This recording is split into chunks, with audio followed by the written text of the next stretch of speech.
കുർബാന തർക്കം തുടരുന്ന എറണാകുളം കാലടി താന്നിപ്പുഴ പള്ളിയിൽ സംഘർഷം. ഏകീകൃത കുർബാന നടത്താനുള്ള ശ്രമം വിശ്വാസികൾ തടഞ്ഞു. ഏകീകൃത കുർബാനയെ അനുകൂലിച്ചെത്തിയ ആളിന് നേരെ കയ്യേറ്റവും ഉണ്ടായി. ഒരാൾ കസ്റ്റഡിയിൽ.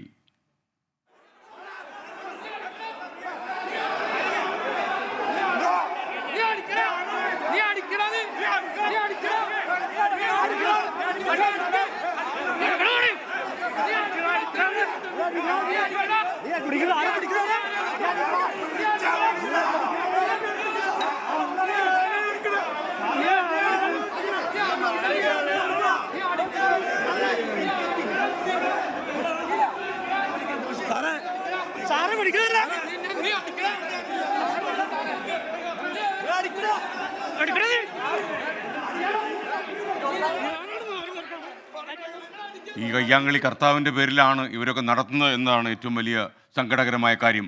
കൊച്ചിയിൽ നിന്ന് അശ്വിൻ പാലാഴി വിശദാംശങ്ങളുമായി ചേരുന്നു. പറയൂ അശ്വിൻ, എങ്ങനെയാണ് ഇത് കയ്യാങ്കളിയിലേക്ക് പോയത്?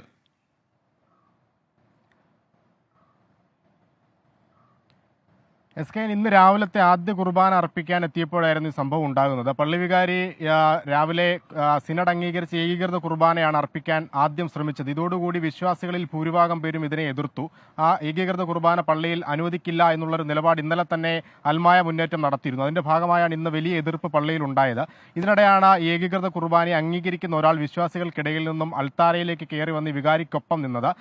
പിന്നീടാണ് ഈ വെല്ലുവിളികളും സംഘർഷവും ഒക്കെ ഉണ്ടാകുന്നത്. ഇയാൾക്കെതിരെ ജോസഫ് എന്നാണ് ഇയാളുടെ പേര്. ഇയാളാണ് ഈ അൾത്താരയിൽ വെച്ചിരുന്ന മൈക്കിന്റെ സ്റ്റാൻഡ് എടുത്ത് വിശ്വാസികൾക്ക് നേരെ ആക്രമണവുമായി എത്തുന്നത്. ഇതിനിടെയാണ് പോലീസ് പള്ളിക്കുള്ളിലേക്ക് എത്തുന്നത്. വലിയ സംഘർഷം നടക്കുന്നു എന്നുള്ള ഒരു വിവരത്തിന്റെ അടിസ്ഥാനത്തിൽ സംഘർഷങ്ങൾക്കിടയിലേക്ക് പോലീസ് എത്തുകയും ചെയ്തു. എന്തായാലും വിശ്വാസികൾ തന്നെ പിടിച്ചു മാറ്റിയതുകൊണ്ടാണ് വലിയൊരു സംഘർഷവുമായി ബന്ധപ്പെട്ട് പരിക്കടക്കം അവിടെ ഉണ്ടാകാതിരുന്നത് എന്നുള്ളതും ഈ ദൃശ്യങ്ങളിൽ നിന്ന് വ്യക്തമാണ്. ആ മൈക്കുമായി ചെല്ലുന്ന ആൾ രണ്ടു പേർക്ക് നേരെയാണ് ഇത്തരത്തിൽ അവരെ അടിക്കാനായി ചെല്ലുന്ന കാര്യങ്ങൾ നമുക്ക് ആ ദൃശ്യങ്ങളിൽ നിന്നും വ്യക്തമാകുന്നത്. എന്തായാലും പെരുമ്പാവൂർ പോലീസ് എത്തിയാണ് രംഗം ശാന്തമാക്കിയത്. നിലവിൽ ജോസഫ് എന്ന് പറയുന്ന ആളെ കസ്റ്റഡിയിൽ എടുത്തിട്ടുണ്ട്.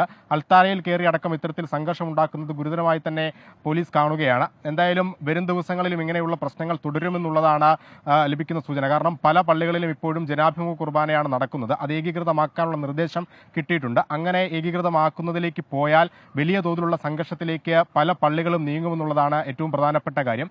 എന്തായാലും അതിനൊരു പരിഹാരമാകാതെ ഇപ്പോഴും തുടരുകയാണ്. ഈ ജോസഫിന്റെ അറസ്റ്റ് അല്പസമയത്തിനുള്ളിൽ രേഖപ്പെടുത്തുമെന്നാണ് പെരുമ്പാവൂർ പോലീസ് അറിയിച്ചിരിക്കുന്നത്. SK 24 അഞ്ചിന്റെ വജ്രത്തിളക്കം.